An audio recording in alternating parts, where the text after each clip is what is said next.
a dos amigos que ya llegaron para la mesa de diálogo. Renata Turrent, asesora en políticas públicas, amiga de Sin Censura. Renatita, un abrazote, ¿cómo te va? Cara de Ciro y dije, qué susto, que ya me parezco a Ciro. ¿Cómo estás, Renata? Muy bien, qué gusto estar contigo y con todo nuestro queridísimo público. Gracias por llegar a la cita. Y el doctor Isaac de Paz González, jurista y constitucionalista, gracias por acompañarnos. ¿Cómo estás, Isaac? ¿Qué tal, Vicente? Buen día al público, buen día, Renata, Toñito, a todo el equipo de Sin Censura. ¿Qué tal aquí? Listo. A ver, déjenme iniciar con esto. Tú eres abiertamente simpatizante de la campaña de Claudia Sheinbaum, mi querida Renata. Así es, para empezar, ¿sí, no? Así es, así es. Bueno, déjame preguntarte, porque pareciera que hay una intención de aniquilarse entre los que están a favor de Marcelo Ebrard y los que están a favor de Claudia Sheinbaum, y entre las patas de los caballos nos estamos yendo muchos que queremos opinar honestamente.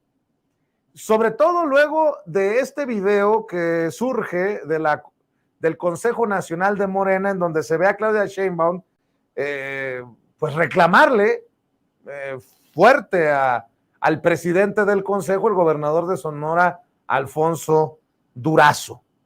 Y llevará alguna intención el que se publique este video y de echar a andar a Claudia contra Marcelo, a Marcelo contra Claudia, pero más aún a los equipos y a los que están abajo de los equipos y a los simpatizantes a ras de suelo.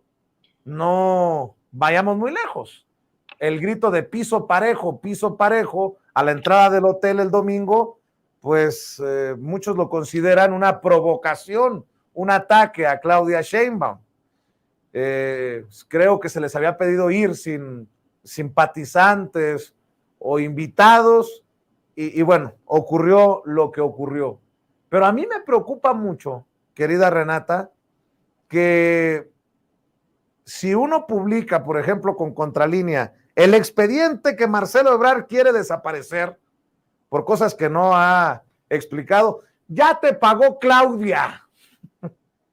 Si criticas otra falla en el metro que llevó a muchas personas hace un par de días a caminar, a aguantar, a llegar tarde a donde tenían que llegar, ya te pagó Ebrard, ya te llegaron.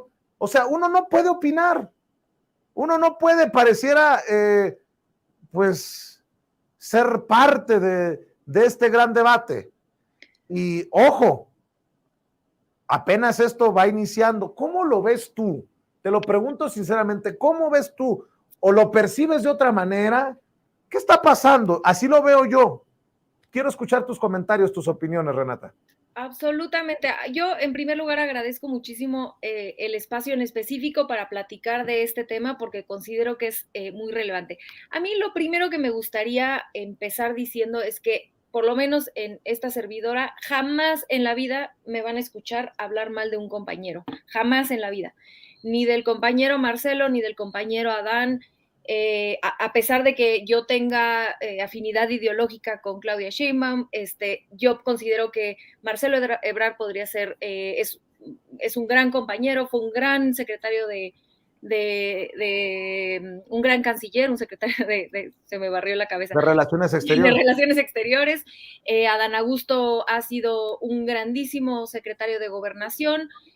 Tengo mis diferencias con Ricardo Monreal, pero reconozco que ha sido un buen operador político y que ahora ha estado más disciplinado.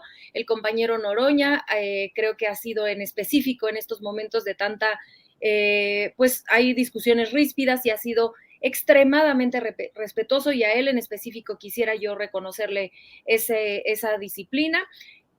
Pues el señor Velasco no, la verdad es que no creo que es distinto, ¿no? Se cuece aparte. Pero eso es lo primero, que por lo menos en mi persona jamás en la vida me atrevería a denostar a ninguno de los compañeros. Lo más importante, y hay que aprender del ejemplo de Coahuila, es la unidad. El proyecto del presidente López Obrador, que encabeza él hoy, Y la propuesta que hace para el Consejo Nacional de Morena, que además se vota por unanimidad, nos habla de lo que los líderes, el líder del movimiento, que es López Obrador, pero también los liderazgos que están buscando la precandidatura o la candidatura a la presidencia, el hecho de que todos los grupos políticos hayan votado a favor de esas reglas, nos habla de que hay un acuerdo mínimo de civilidad en la cual creería yo que quienes simpatizamos con una u otra corcholata tendríamos también que adherirnos a esos principios. Entonces, yo creo que sí hay un debate democrático muy importante, porque creo que todos los compañeros y la compañera Claudia Sheinbaum presentan una propuesta de cómo profundizar la transformación en esta probable segunda fase que tendríamos de 2024 al 2030, y que sí hay diferencias importantes entre cómo piensa llevar uno el camino y la otra, pero que por encima de todo, insisto, va la unidad del movimiento. Y para que haya unidad necesitamos respetarnos entre todos y todas, y que la forma en la que podemos debatir es debatir los proyectos y debatir las formas de gobierno o las propuestas que sabemos que tienen cada uno de ellos, o por qué nos simpatiza uno o el otro, y eso no necesitamos en lo absoluto ni agredir a otros compañeros, ni agredir mucho menos o tampoco a otras corcholatas, todos somos compañeros y compañeras, y yo eso es lo primerito que quisiera dejar muy claro, y pedirle a los compañeros que nos ven aquí, que son compañeros de primer orden, con una politización tremenda, un análisis político de primer orden, mucho mejor que los de la hora de opinar y todo. Todos los compañeros que siempre los leemos en el chat, la gente que nos ve, es gente de primer nivel. Y creo que desde ahí se puede debatir, desde el compañerismo, de un debate civilizado, cariñoso, amoroso. Ahora, el tema de lo que pasó en específico en el Consejo, yo lo parto en dos para no alargarme. En primer lugar, sí tengo entendido yo también que el acuerdo previo había sido que no iba a haber porras, porque si no, pues iba a ser ahí una batalla campal innecesaria, porque, insisto, somos compañeros. Me parece que grupos de Monreal y de Marcelo sí decidieron ir o fueron. Y yo creo que eso fue incorrecto, porque fue un acuerdo previo que se había hecho, y gritarle a una, y no lo digo porque haya sido contra Claudia Sheinbaum, creo que contra quien hubiera sido era incorrecto, porque había sido un acuerdo y tenemos que respetar los acuerdos, y es la palabra de el liderazgo al que cada quien estamos apoyando. Y creo además, en específico en esta consigna que se hace sobre el piso parejo, ahí sí tengo una opinión muy fuerte al respecto, porque sí me parece, escribí un texto hace unos días, le escribí una carta a mi hija y la publiqué, porque sí creo que el hablar de piso parejo cuando son 5 hombres y una mujer, cuando nunca en la vida hemos tenido una mujer presidenta, cuando cualquier mujer que hemos hecho política sabemos que tenemos que trabajar al doble. No lo digo yo, lo hemos dicho cualquier compañera de diferentes grupos políticos, la compañera Andrea Chávez lo ha dicho. Todas sabemos, ¿no?, que ser mujer en política te cuesta el doble o el triple. Entonces, pero Renata, hoy el presidente también habló de piso parejo. Claro, porque mencionó el piso parejo. Claro, y yo la verdad lo que creo es que justamente este proyecto, esta propuesta que hace el presidente y que, insisto, aprueba de manera unánime el Consejo Nacional de Morena, sí que genera un piso parejo. Es que todas las propuestas del compañero Marcelo Ebrard están incorporadas, excepto la del debate, que además de todo coincido, porque si ahorita está un poco ríspido el ambiente, creo que se pudo haber puesto peor, y que, insisto, se puede debatir simplemente diciendo cuál es el camino que cada uno va a tomar. Pero en realidad es que todo lo demás se tomó en cuenta, y qué bueno, se le incluyó a Monreal, al compañero Noroña, a Velasco. En realidad es que el proceso, que todos tengan que renunciar, que nadie pueda usar recursos públicos, que no se vaya a medios golpeadores, porque los medios golpeadores pues también tendrán sus preferencias. Entonces vaya, tantísimos medios independientes como como otros que hay sobre todo de manera digital, ahí hay espacio para promover lo que cada uno piensa. Yo estoy de acuerdo en lo absoluto con las reglas del juego que se proponen. Todo el mundo va a poder llevar va a tener una encuesta, a proponer dos encuestadoras, se van a rifar. Vaya, está perfectamente bien pensado para que se sienta un piso parejo en la contienda. Entonces, me parece una provocación llegar a hablar de piso parejo cuando ya se plantearon las reglas del piso parejo en este proceso y cuando en realidad, en todo caso, la única que no tendría piso parejo de manera estructural por ser mujer sería Claudia Sheinbaum, y que creo que yo en lo personal no es una narrativa que yo hubiera usado, sobre todo no después de que las reglas del Consejo Nacional sí me parecen que generan un piso parejo. Mi querido Vicente, mi querido Isaac, salvo su mejor opinión y por supuesto la mejor opinión de nuestro querido público. Gracias por esa sinceridad y esa honestidad, Renata. A ver, Isaac, además de este tema, te pregunto, ¿qué piensas de estos ministros de la Suprema Corte de Justicia de la Nación que parecía tenían planchado ya alivianar, apapachar al tío de Luis Cárdenas Palomino, en la mano derecha de Genaro García Luna, el contacto entre el narco y el superpolicía? Y resulta que después de ser exhibidos en la mañanera, y con justa razón, pues mágicamente no le permitieron a Luis María Aguilar, quien fuera también en algún momento ministro presidente de la Suprema Corte de Justicia de la Nación, avanzar con esto que no ha propuesto o que no ha puesto sobre la mesa una sola vez. Es la tercera ocasión que insiste con este tema para beneficiar al tío de Luis Cárdenas Palomino, que debe ahí no sé cuántos cientos de millones de pesos en cuestiones fiscales, en cuestiones de impuestos. Querido Isaac, dame tu opinión, porque pareciera que ellos mismos nos confirman que algo está torcido y que apesta muy gacho en el Poder Judicial. Bueno, sí, Vicente, es un asunto que viene de 2016, de una inspección que hizo el SAT, en el que pues, determinan un crédito fiscal de 165 millones. Y con el paso del tiempo pues, va incrementando, anda alrededor ahorita de 300 millones de pesos. Y el asunto llega a la Corte en el 2021 y ahora se propone como proyecto resolver, o se estaba proponiendo resolver que pues el SAT no tenía ciertas facultades para terminar una visita domiciliaria y una revisión del estatus de las obligaciones fiscales de ese fulano, del tío de Luis Cárdenas, que a legua se nota, y esto lo digo entre paréntesis, pues que se trata de un asunto de lavado de dinero, porque pues, de cuando acá un tío de un político va a tener una empresa o un negocio que le facture cantidades exorbitantes. Bueno, Isaac, no seas mal pensado. La esposa de García Luna tenía papelerías. No seas mal pensado, doctor. No te sí, perdón. Tienes razón, Vicente. Y tenía una cafetería de la cual, pues, facturó, ¿cuánto? 600 millones de dólares, algo así. Una cafetería, ¿no? En Miami. Sí, un restaurantito ahí muy humilde. Sí. Va a decir Ciro Gómez Leiva que ahorita que le dijiste que si te está escuchando el inútil, así le dijiste tú, no es que yo lo quiera maltratar.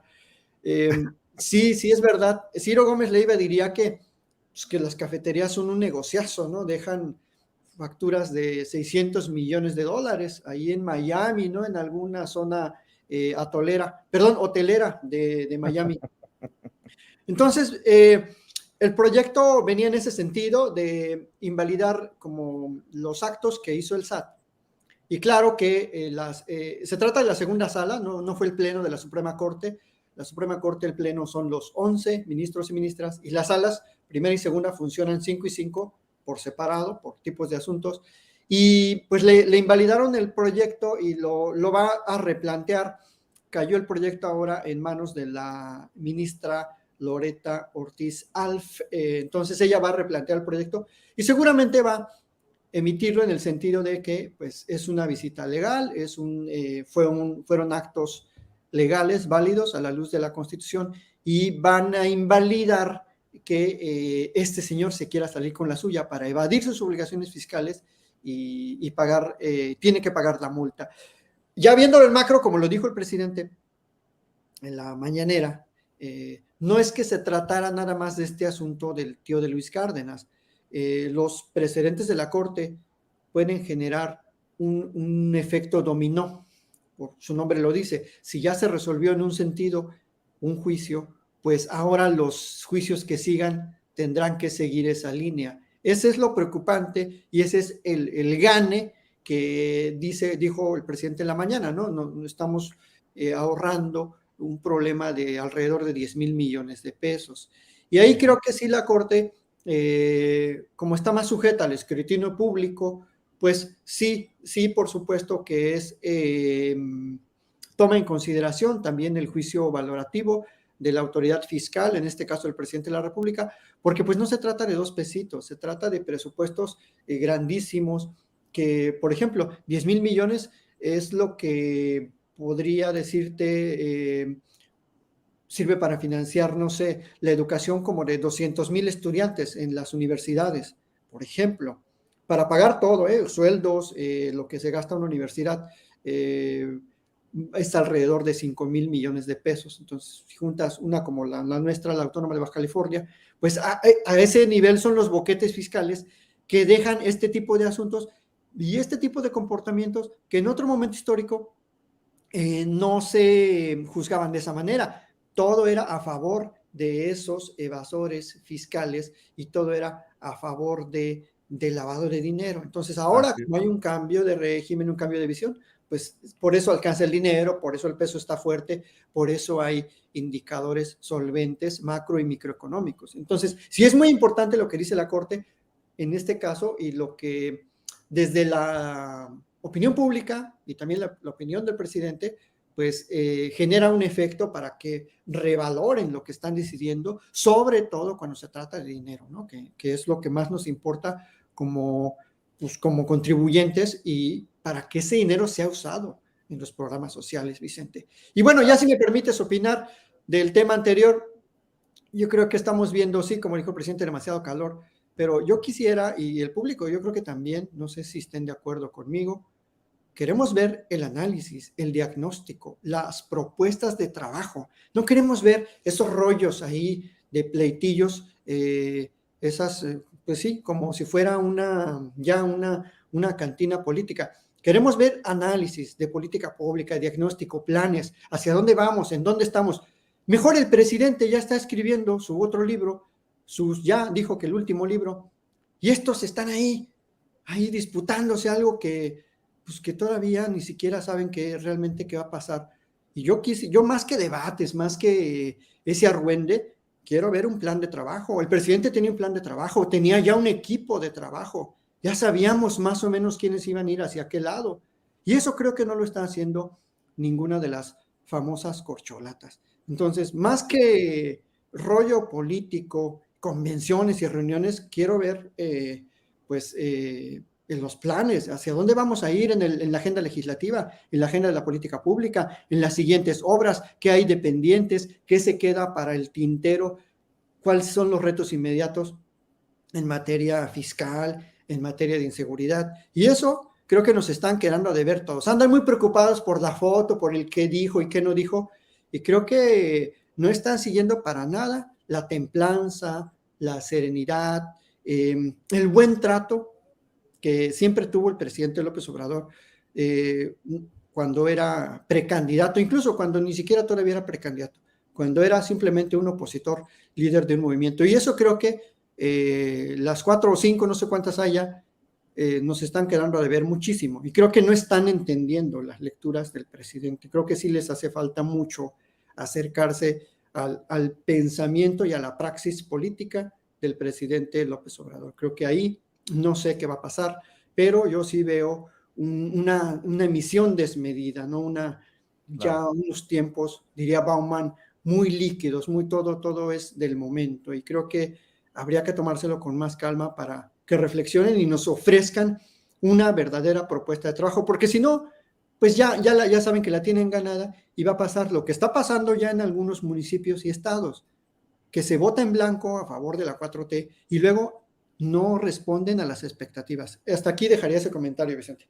Claro que sí, doctor. Renata, yo nada más quiero decir porque veo, anoche me enfrasqué por ahí en una serie de tweets con una cuenta, creo que es la cuenta favorita de Twitter de quienes respaldan a la doctora Claudia Sheinbaum, que me echaba el caballo encima por decir que al César lo que es del César, que había sido Gerardo Fernández Noroña, un político que critican tanto desde estas cuentas, el que había dado claridad de lo que había ocurrido el domingo y que por lo menos un gracias ameritaba por haber arriesgado capital político hasta apoyar a la jefa de gobierno.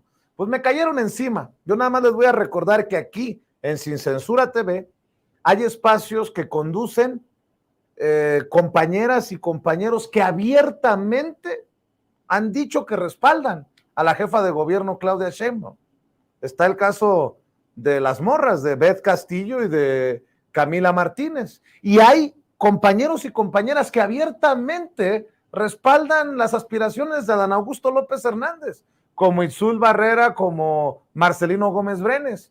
Y ya lancé la invitación para que aquellos que apoyan a Marcelo Ebrard también vengan y expresen sus opiniones. Y lo mismo con los de Ricardo Monreal, y lo mismo con Gerardo Fernández Noroña, y lo mismo con el Güero Velasco, aunque me genere ciertas reflexiones contradictorias, pero bueno, o somos todos, no hay de otra. Pero por cierto, si tienen tiempo, déjenme ir en vivo y en directo a los cuarteles generales de Morena, porque hay conferencia de prensa, ya está Mario Delgado, el presidente nacional de Morena, y como estamos al pendiente precisamente del arranque del proceso, vamos a ver qué dice Mario Delgado. Entre los congresos nacionales, según nuestro estatuto. Y el Consejo Nacional de Morena decidió iniciar este proceso para definir la coordinación de defensa de la Cuarta Transformación. Se trata de un proceso de organización exclusivamente interna. Entonces ahí nosotros apelamos porque la Constitución establece en su artículo 41 los derechos de autoorganización y autodeterminación internos de los partidos políticos. Si la Constitución nos da esa posibilidad, la posibilidad de la autodeterminación y autoorganización de los partidos. Entonces, hay una restricción para la autoridad electoral para poder intervenir en los asuntos internos del partido. No estamos en un proceso de selección ni de precandidatos ni de candidatos, porque además no es el tiempo y tampoco son las instancias para convocar. Estamos hablando de un Consejo Nacional que aprobó un proceso interno para convocar a candidaturas. No le corresponde al Consejo General, al Consejo Nacional. Le corresponde a la Comisión de Elecciones emitir convocatorias para los procesos internos para definir candidatos y precandidatos. Entonces es muy diferente lo que estamos viviendo ahora, lo que aprobó el Consejo Nacional. Este proceso para definir un encargo interno. El fin de este proceso es atender una necesidad del partido de realizar tareas específicas para lograr profundizar, expander y dar continuidad a la Cuarta Transformación, que es parte de nuestro programa y es parte de nuestra lucha ideológica. Hemos llevado este tipo de procesos en 23 ocasiones del 2021 para acá. Y los tribunales locales y los tribunales federales y todas las autoridades locales, electorales y nacionales han validado estos procesos de organización interna. Este tipo de nombramientos son válidos y ha quedado demostrado que no tienen vinculación con los procesos de selección de candidaturas. Por lo tanto, no hay adelanto en tiempos, no hay precampaña como la oposición está denunciado. Entonces, estamos constitucional y legalmente blindados de cualquier intervención de las autoridades electorales o de cualquier otra fuerza política que quisiera detener nuestro proceso de organización. Entonces, ese es el fundamento. La Ley General de Partidos Políticos, de acuerdo con esta ley, son asuntos internos, entre otros, los procesos deliberativos para la definición de sus estrategias políticas y la toma de decisiones de sus órganos internos. Entonces estamos ante un escenario donde los órganos internos del partido están tomando decisiones para su propia organización. Entonces, no hay duda ya de eso. Ahora, el tema del financiamiento, regresando, decidimos no dar financiamiento porque como estamos absolutamente blindados de la intervención de la autoridad electoral, porque tenemos derecho constitucionalmente la autodeterminación y autoorganización, y también estamos protegidos por la ley de partidos políticos para tomar nuestras propias decisiones, para tomar la ruta en nuestros asuntos internos y en los órganos de dirección. Entonces, el dar financiamiento a estas actividades, pues le iba a abrir la puerta a la fiscalización y desde ahí pudiera haber un sabotaje a este proceso. Quiero decir también, para no ser irresponsable, que tuvimos muchas malas experiencias en el pasado con el INE, que aprovechaba el tema de fiscalización para incidir en nuestra estrategia electoral. El ejemplo más claro es el de Félix Salgado y el de Raúl Morón, donde ellos, la unidad de fiscalización, determinaron que habían hecho 2 publicaciones de Facebook que según ellos era un gasto de 19,000 pesos o valía en el mercado esa publicación 19,000 pesos y en el otro caso 11,000 pesos, y a partir de ello tiraron esas candidaturas con una medida administrativa. Violaron un derecho constitucional, el de votar y ser votado. Entonces, bueno, la burra no era arisca. Entonces, estamos evitando que haya un financiamiento. Sin embargo, hemos tenido observaciones, comentarios de todos los aspirantes de que quieren cumplir con lo que el propio Consejo les dictó, de tener transparencia, de que no haya despilfarro, de que no haya excesos en el gasto. Entonces, estamos buscando una fórmula que asegure la transparencia, que haya equidad en el acceso a los recursos y que también nos proteja de una posible intervención indebida de la autoridad electoral o de otras fuerzas políticas a través de impugnaciones. Hoy Marcelo Ebrard ha hecho una propuesta de que el partido pudiera abrir una cuenta para recibir donativos de los militantes, pero bueno, nos coloca en la misma situación. Entonces seguimos estudiando esa posibilidad. Hasta el momento les puedo decir que la determinación del partido es que no habrá financiamiento y que ellos tendrán que financiar pues con sus propios simpatizantes estos recorridos, pero pues seguimos analizando si hay alguna posibilidad de que tengan recursos y que se cumpla pues con este objetivo de la transparencia. No sé si,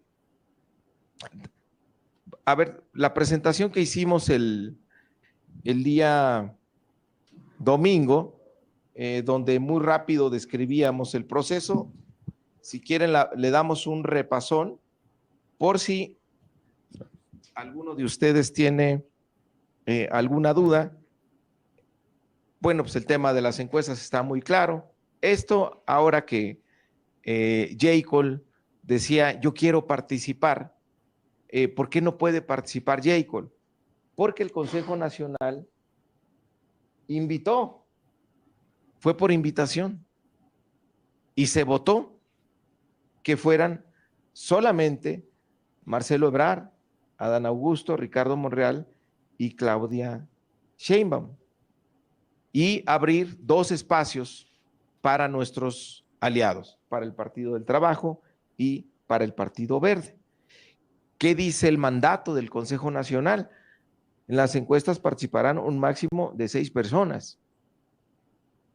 Desafortunadamente, Jacob nunca nos hizo saber antes que tenía interés en participar, porque de haberlo hecho, pues se hubiera sometido a la consideración del Consejo y el Consejo hubiera tomado una determinación.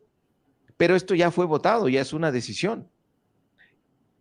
Aquí es importante aclarar, el Consejo Nacional no emitió ninguna convocatoria, porque no le corresponde, porque no estamos en un proceso de candidaturas o precandidaturas. Estamos en un proceso de organización interna, donde el Consejo Nacional tiene toda la facultad para ello.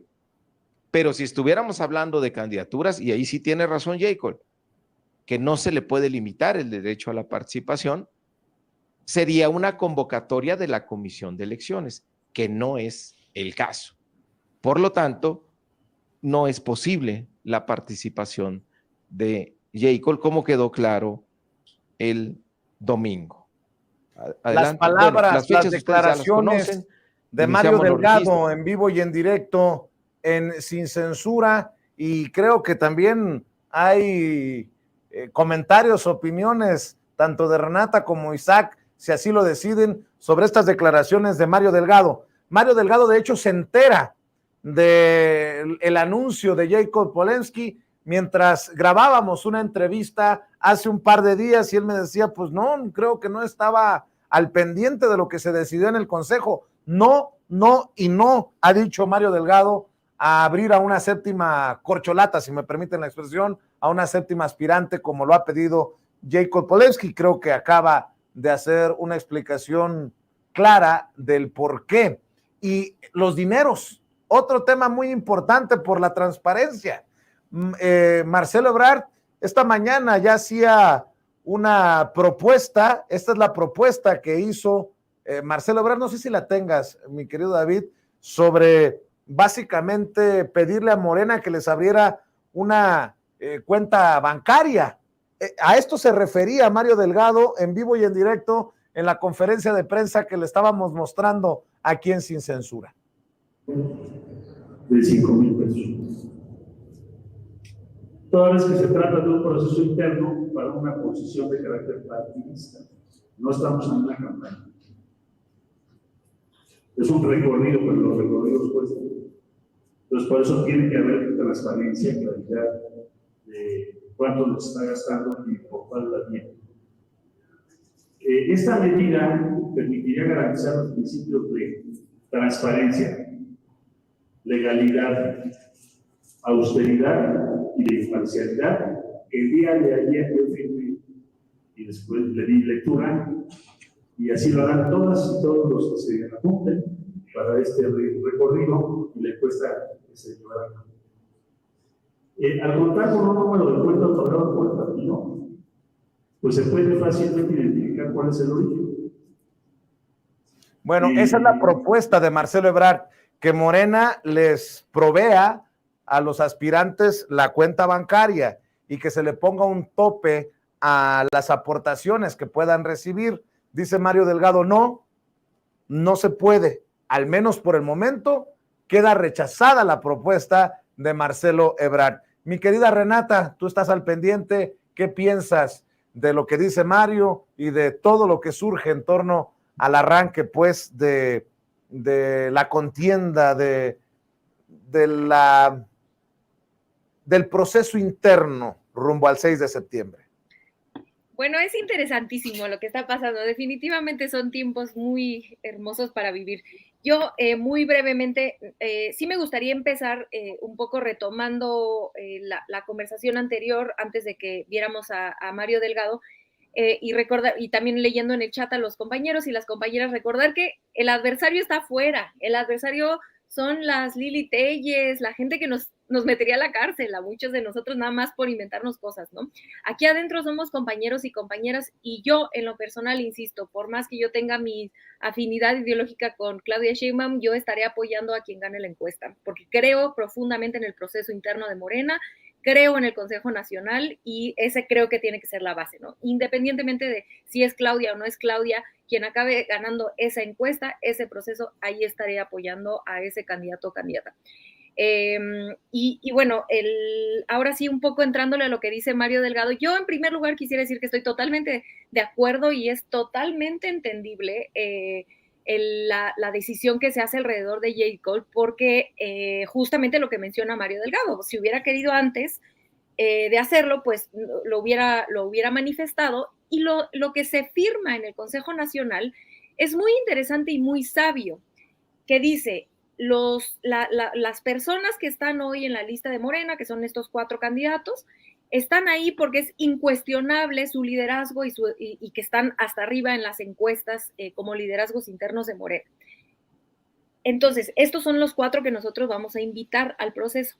Si alguien más se quiere subir, el segundo párrafo, más o menos palabras, pero dice, si alguien más se quiere subir después de que se anuncie este proceso, pues podría parecer o nos haría pensar que están buscando otros intereses distintos al que se están, por el cual nos estamos organizando en este proceso interno. Y creo que es lo que está pasando. No tengo idea cuál sea el interés de J. Cole, no sé a qué intereses se esté atendiendo, pero creo que, insisto, es nuestra responsabilidad con el movimiento, es nuestra responsabilidad con el presidente López Obrador, que ha dejado la vida entera por este país y por este proyecto, respetar y procurar el proceso interno del partido. Y respetar y procurar el proceso interno del partido requiere, uno, adherirse a las reglas que ya se firmaron en el Consejo Nacional, que incluyen justamente no estar metiendo candidaturas, no estar tratando de cambiar las reglas que ya se firmaron, y por supuesto respetando a todos los y las compañeras. Entonces a mí me parece correcto. Y lo del financiamiento, creo que Mario también tiene razón, Mario Delgado tiene razón, porque el partido tiene que ser extremadamente cuidadosos, porque sabemos que a falta de proyecto de nación de la oposición, a falta de un proceso interno, déjense ustedes proyecto de nación, no tienen ni idea de cómo van a escoger a su candidato o candidata, se están jalando del chongo. Internamente ahorita no lo dicen, pero se están. Ayer estaba escuchando en Radio Fórmula a supuestos expertos, a partidistas, que según esto están ellos definiendo un método para poder elegir a un candidato que sea ciudadano, como si no todos fuéramos ciudadanos. Quién sabe a qué se referirán con un grupo apartidista que va a escoger al candidato de un partido político. No, de verdad no tienen ni pies ni cabeza. Y como no tienen proceso interno en el PRIAN y no tienen un proyecto de nación, ya hemos visto que su única estrategia es la judicialización. ¿Qué van a hacer con el proceso de Morena, el proceso interno? No tengamos duda de que lo van a querer judicializar. No tengamos duda que su aliado número 1 en todo, desde los amparos del Tren Maya hasta el Tribunal Electoral, todo. Ahí vimos a Chertorivsky, este personaje tan siniestro y tan cínico que estaba en la cama con las empresas de chatarra para no ponerle sellos cuando era secretario de salud. ¿Cómo con la cama? Perdón. ¿Qué pasó? Pero me agarraste descuidado. En horario familiar, perdónenme, pero es que es un cínico, ese señor es un cínico, quien fue secretario de salud con Calderón y ahora sale a llevar todo esto, a judicializar los temas internos de Morena. Toda la oposición está tratando de destruir este proceso. No le hagamos el trabajo sucio a la oposición de dinamitar un proceso que diseñó el presidente López Obrador, que es la persona con mejor conocimiento del país, del partido, del movimiento. Entonces yo lo que pido con todo el corazón es confianza, respeto, compañerismo a este proceso, y que por encima de cualquier candidato o candidata está el movimiento, y por encima está entonces la defensa al proceso interno, cualquiera que sea la decisión que se acabe tomando en el partido. tiene una lógica de protección interna. Entonces creo que eso es lo que tendríamos que priorizar como movimiento, como simpatizantes, porque tenemos que ser responsables y tenemos que estar a la altura de los tiempos que se vienen, ¿no? Entonces, eso creo. Y nada más para cerrar, yo soy testigo de que este espacio es totalmente incluyente, que jamás en la vida, y lo he dicho en este contexto y en muchos otros contextos, jamás en la vida, nunca nadie del equipo de producción, ni mi querido Vicente, ni mi querido Toño, nadie, absolutamente nadie, ha dado línea de qué decir, a quién puedes apoyar en público, absolutamente nada. Es un espacio totalmente libre, donde se debaten ideas, y que yo le hago un llamado a mis compañeros y compañeras que también apoyan a Claudia Sheinbaum a lo mismo, a respetar el proceso y a respetar a otros compañeros. Y me parece totalmente innecesario, y no sé con quién haya sido esa cuenta que apoya a Claudia, con la que te comentó esas cosas,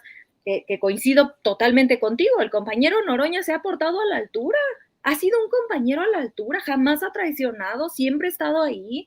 Lo único que pidió era que lo incluyeran, se le incluyó. Es un compañero de primer orden. Entonces yo me parece no solo innecesario, sino irresponsable del grupo político que sea estar denostando a cualquier compañero. Somos todos compañeros y compañeras, y como decía mi querido Isaac ahorita, lo que se debe de debatir y en lo que tenemos que enfocarnos es en ver qué proyectos vienen. Yo creo que justamente estos recorridos que se van a dar por el país servirán para que ya sin estas restricciones de ser servidores públicos, puedan explícitamente decir qué es lo que ofrecen como proyecto de nación, y estaremos atentos y atentas a escuchar qué es lo que nos proponen. Pero bueno, insistir muchísimo en eso, en ese compañerismo y en ese profundo amor que yo por lo menos le tengo a todos mis compañeros.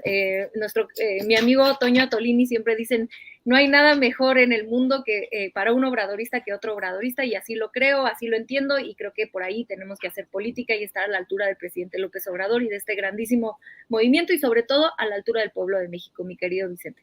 Claro que sí, gracias por tus generosas palabras. Yo nada más diría, Diego, serénate, cálmate. Ya sé que el espacio no es tan chic, pero cálmate, Diego. Entendió el que entendió. Mi querido doctor Isaac de Paz, vamos a cerrar con tus reflexiones, con tus comentarios, con tus opiniones.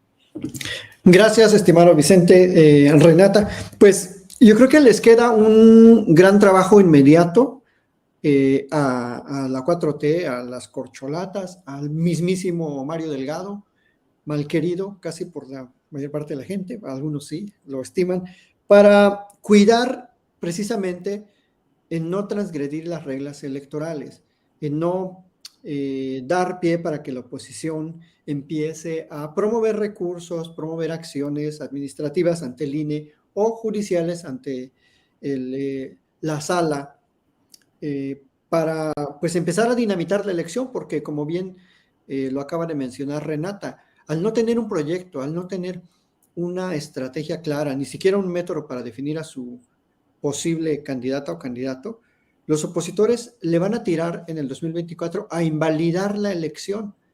Por eso están creando esta narrativa de actos anticipados, falta de transparencia en los recursos que están usando las corcholatas, para debilitar el consenso a favor de el candidato o la candidata que elija la 4T.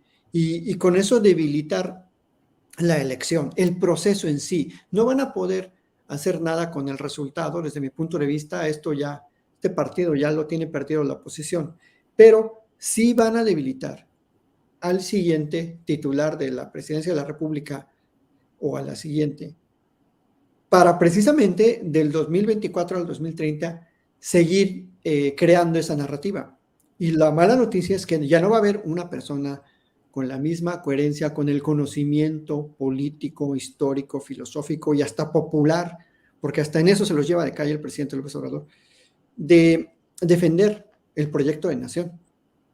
Y sinceramente yo veo con muchas preocupaciones que no se está consolidando un proyecto para darle continuidad de la misma manera e intensificarlo, porque se supone que en un segundo término de un bloque de izquierda tendrían que ahondar con mayor con mayor profundidad, valga la redundancia, en las políticas sociales. Entonces, en eso debemos estar pensando en la izquierda en México, cómo sostenemos este proyecto que ya está bien apuntalado, pero llevarlo a su máxima expresión.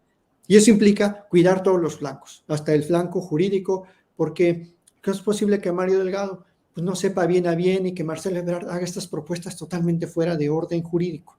O sea, que no tienen ahí equipos de abogados, de abogadas que les digan, oye, esto no se puede, esto sí se puede, no estamos en precampaña, todavía no empieza ese periodo, porque por ahí la oposición es por donde les va a pegar.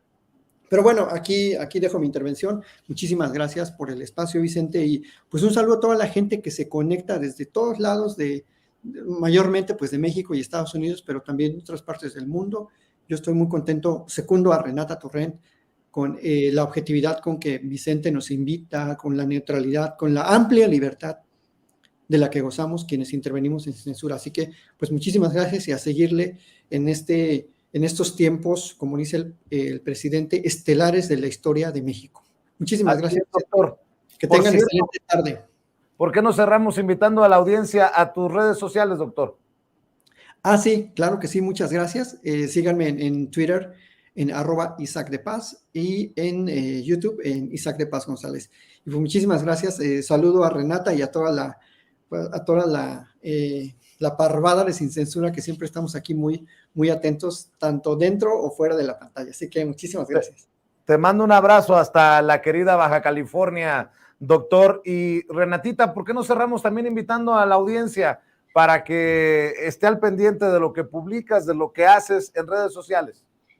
Claro que sí, a mí me encuentran en @rturrent en Twitter y en Instagram, y en este hermosísimo espacio todos los jueves ya estoy ahí contestando los más mensajes que puedas. Si se me pasó uno, pues mandarle un abrazo a toda la queridísima familia Sin Censura, a ti, mi querido Vicente, por supuesto, siempre gracias por el espacio abierto y libre como el viento, de verdad, hay pocos espacios así, entonces reiterar el agradecimiento por el espacio y por tu compromiso con la libertad de expresión, de verdad, como pocos periodistas en este país.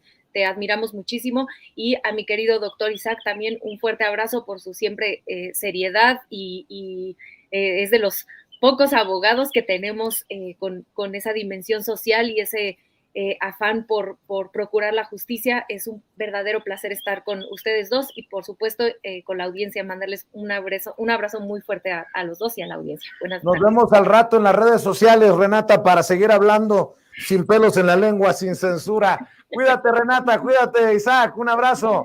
Adiós. Déjenme enlazarme en estos momentos también